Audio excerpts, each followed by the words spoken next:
উপস্থিত মঞ্চে উপবিষ্ট বাংলার রবিন হুড হুমায়ুন কবির এবং মঞ্চে উপবিষ্ট আমার বড়রা এবং আমার মাইকের আওয়াজ যতদূর পৌঁছাচ্ছে, বড়দেরকে আমার সালাম, ছোটদেরকে আমার দোয়া, আর পর্দার অন্তরালে মা বোনদেরকে আমার সালাম এবং দোয়া, ভালোবাসা।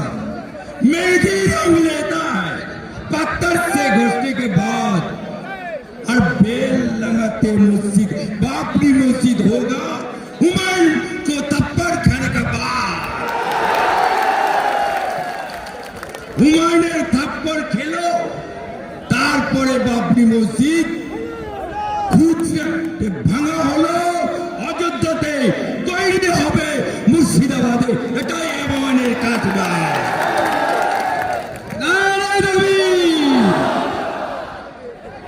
আজকে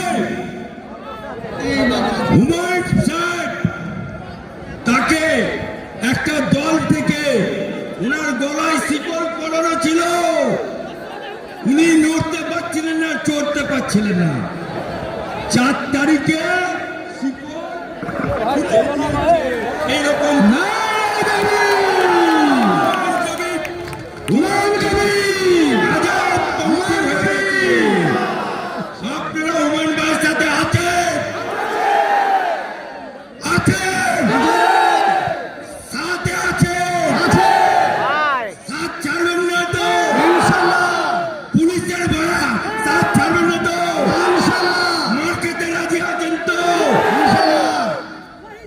लड़के लेंगा बाबरी मस्जिद।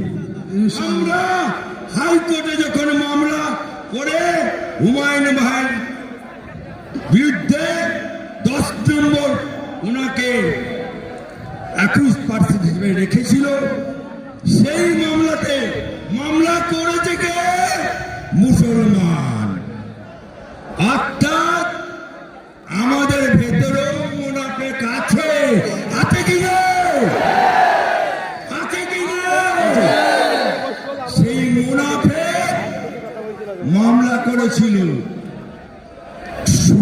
হাইকোর্টে ধাক্কা দিয়েছিল, কিন্তু जो हुमायूं को टकराएगा वो चूर चूर हो जाएगा।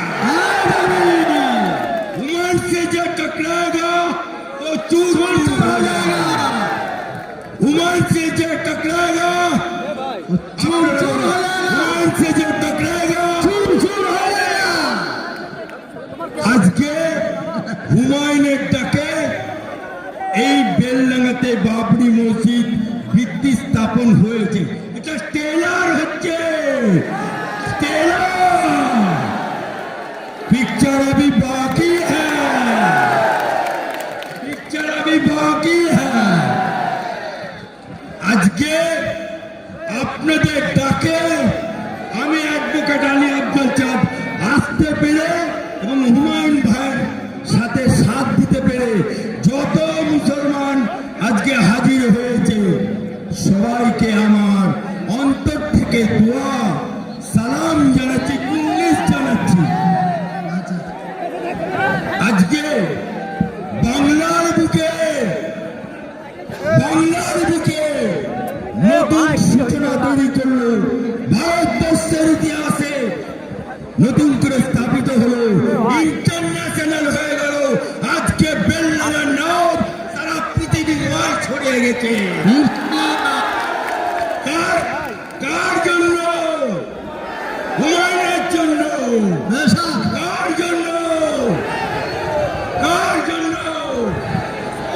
তাই আপনাদের কাছে বেশি বলতে আসিনি, যারা পুলিশ আছে এসডিপিও গড়াই, এই বেলডাঙ্গা থানার ওসি শুনে রাখো, হুমায়ুনের পাশে মুসলমান আম জনতা আছে, হুমায়ুনের পাশে एडवोकेट अली अब्दुल चाँद আছে। जो हुमायूं से टाच लगाएगा वो चूर चूर हो जाएगा। যে পুলিশ হুমায়ুনের একটা মুসলমান কর্মীর গায়ে হাত দেবে, সেই পুলিশের মুরগিটা খুলে নেবার দায়িত্ব হাইকোর্ট থেকে আমার।